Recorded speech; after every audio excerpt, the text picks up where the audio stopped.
The air in the committee room was as cold and dense as wet concrete, and I could taste the nerves clawing at the back of my throat.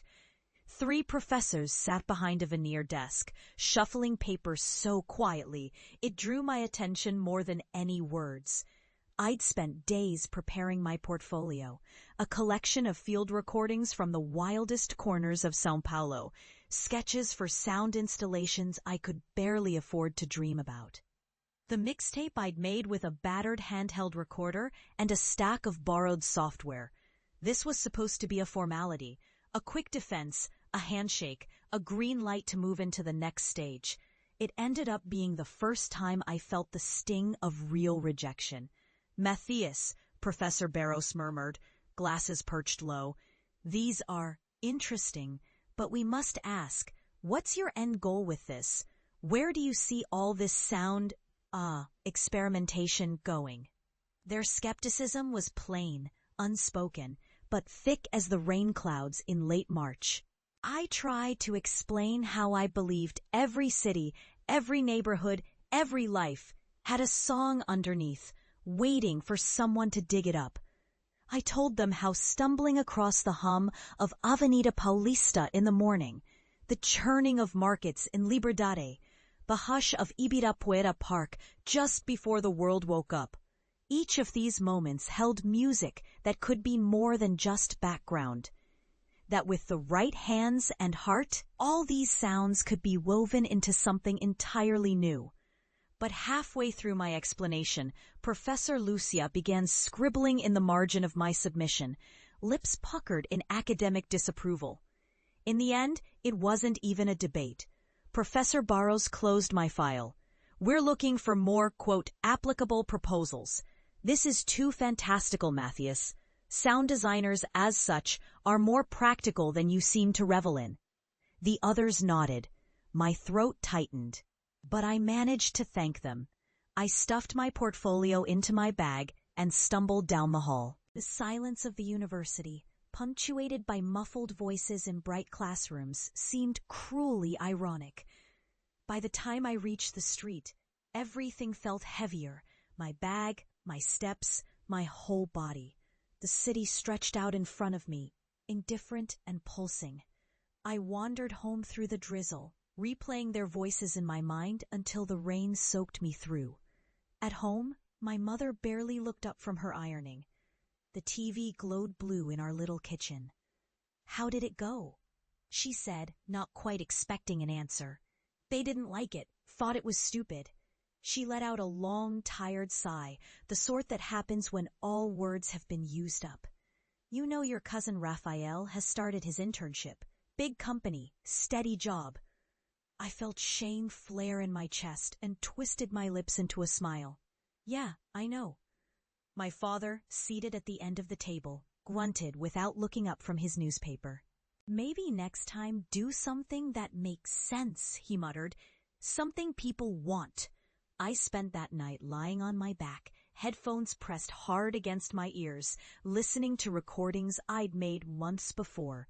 A busker on Rua Augusta with a homemade drum set, an old lady feeding birds behind the municipal theater, the dawn chorus over the city's chaos. Each sound was a thread pulled loose from the fabric of São Paulo. I tried to hear the future in them, but all I could feel was that heavy, dense loss. I tried anyway, for years.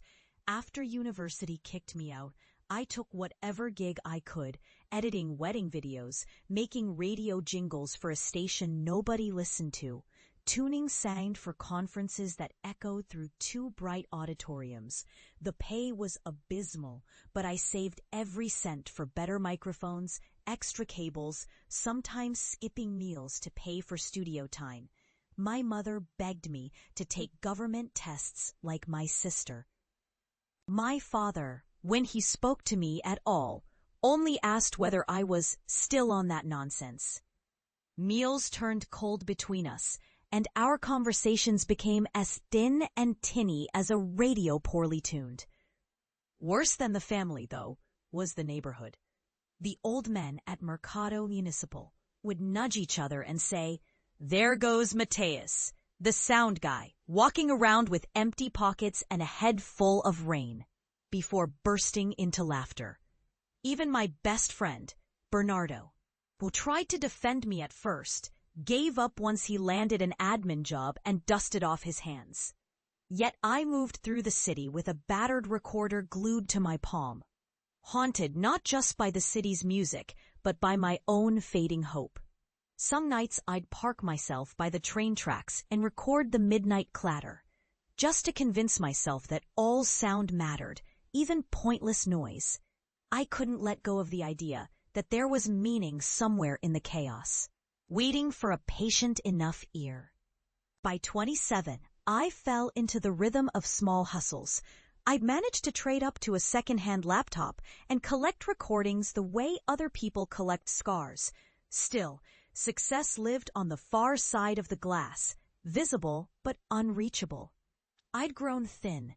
My parents grew tired. The only thing that changed was the city. São Paulo never stops morphing. New skyscrapers rose up. The old pastelerias flashed neon, and young men like me disappeared into the machinery. But I kept recording, whenever, wherever. Garbage collectors singing at dawn, the metallic clang of plates in a packed bar, the 10,000 heartbeats pulsing under rain-slick pavement. Then, one evening, after a particularly bitter fight with my father, I'd overheard him tell my mother he'd given up on me. I wandered west into Vila Madalena, lost in a sort of half-hearted numbness. The night was alive. Music thumped from club windows. Motorcycles brayed uphill. I sat on a bench, wiped the dew from my microphone, and pressed record, hoping for nothing. What I got was a different kind of miracle.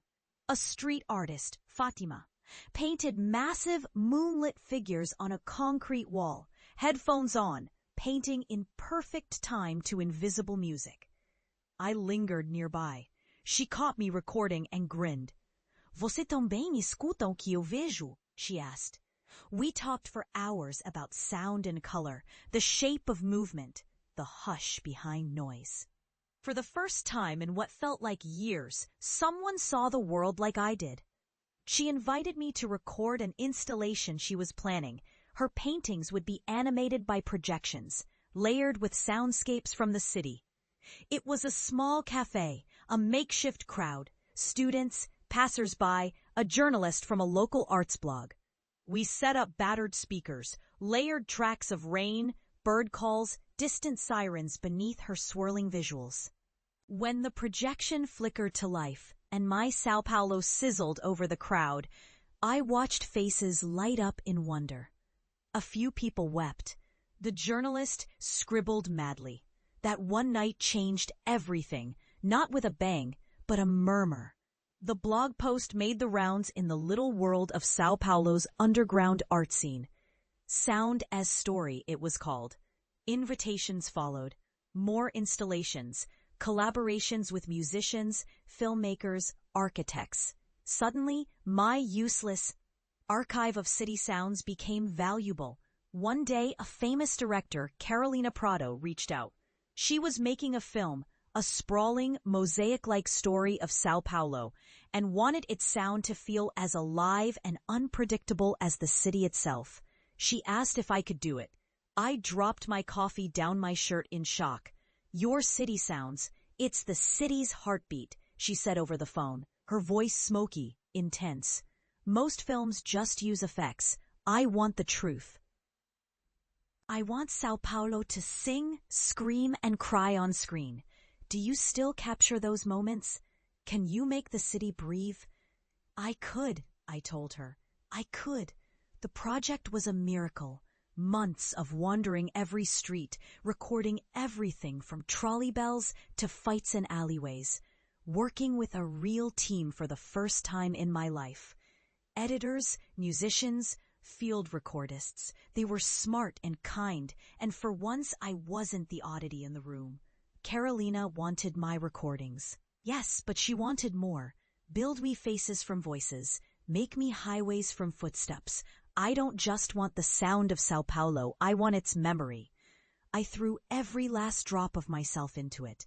At night, I would fall asleep at my desk, surrounded by a tangle of cables, headphones pressed against one ear, heart slamming against my ribs as I mixed and remixed layers until dawn.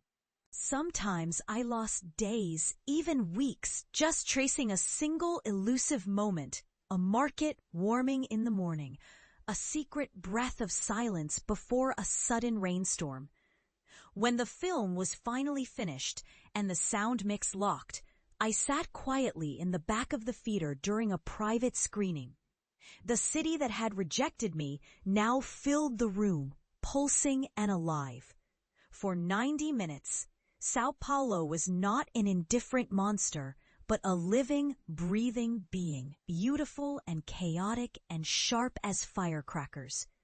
I didn't see Carolina cry, but her voice caught afterward as she hugged me. "You've done something nobody else could. This is your city now, Matheus." The film debuted to packed cinemas. The critics called the sound design revelatory. My name trickled through magazines, radio, even TV. I got emails